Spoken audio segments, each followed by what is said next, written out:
adik-adik. Yuk kita belajar bareng secara virtual. Apa kabar nih adik-adik? Masih semangat gak belajarnya? Harus semangat kan ya? Apalagi kali ini kita akan belajar bersama dengan kakak-kakak dari Universitas Lambung Mangkurat. Nah, kenalin dulu ya nama kakak-kakaknya. Yang pertama ada kakak Dea Mani Fatihah, yang kedua ada kakak Isnaniah Rahayu, yang ketiga ada kakak Nurlidia, dan yang terakhir ada kakak Ahmad Zaki Ridhoni. Nah, kira-kira kita akan membahas apa ya kali ini? Nah, pada kali ini kita akan membahas mengenai sumber daya alam. Apa sih itu sumber daya alam? Adik-adik ada yang tahu nggak apa sih itu sumber daya alam?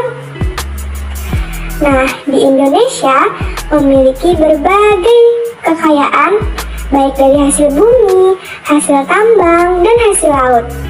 Nah, hasil dari kekayaan itulah yang disebut dengan sumber daya alam.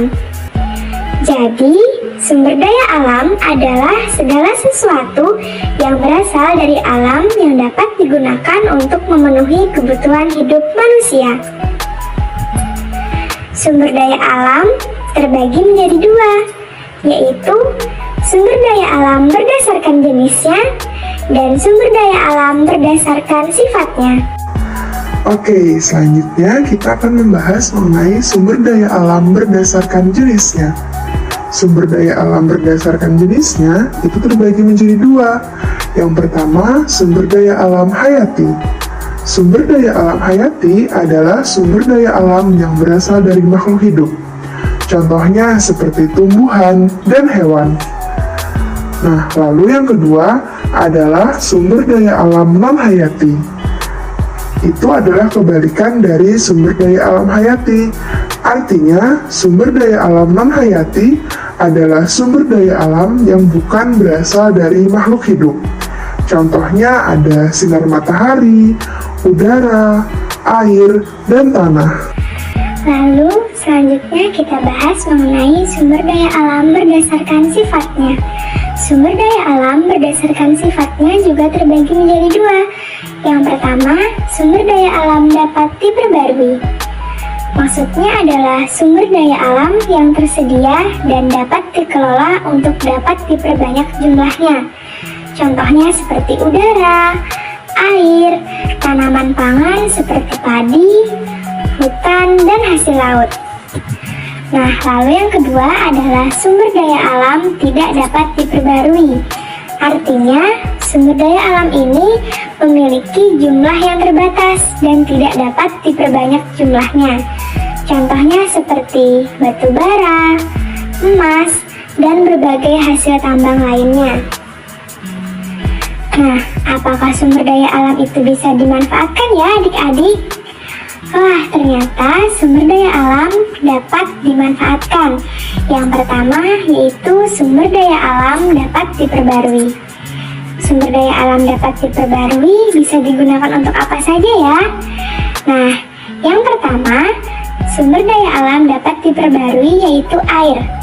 Dapat digunakan untuk minum, mencuci, mandi, dan mengairi sawah.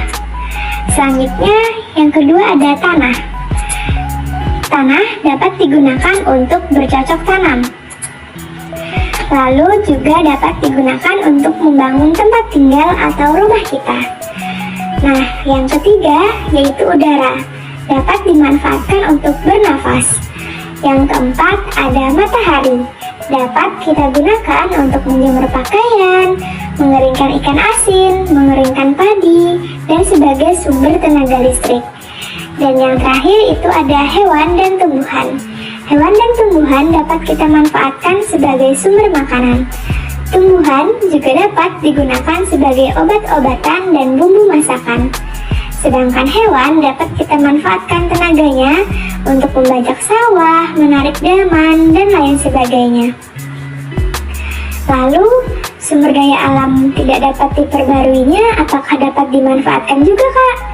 Wah, ternyata sumber daya alam tidak dapat diperbarui juga bisa kita manfaatkan ya adik-adik. Contohnya yang pertama yaitu batu bara.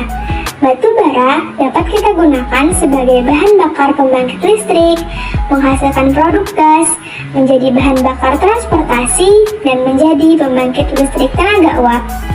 Yang kedua yaitu emas. Emas dapat kita gunakan sebagai bahan baku pembuatan perhiasan, seperti kalung, cincin, dan lain sebagainya. Dan yang ketiga itu ada besi.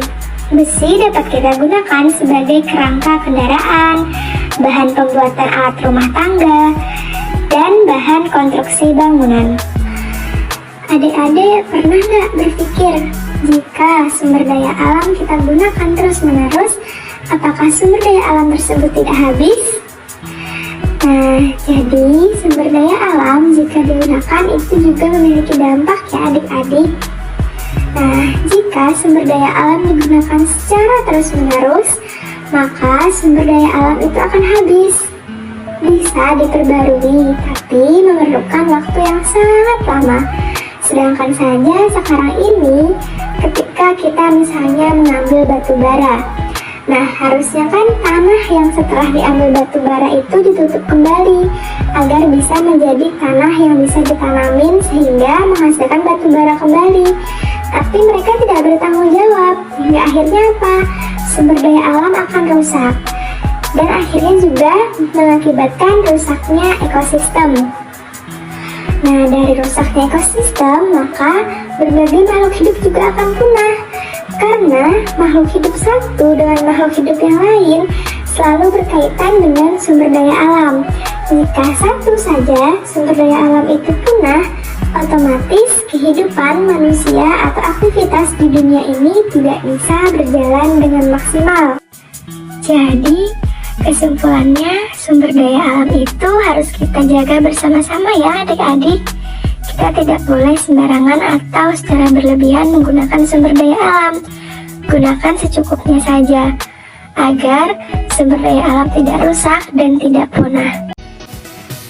Nah, oke, sampai di sini dulu ya adik-adik penjelasan materi dari kakak-kakak. Semoga materinya asik dan mudah dipahami ya. Sampai jumpa lagi.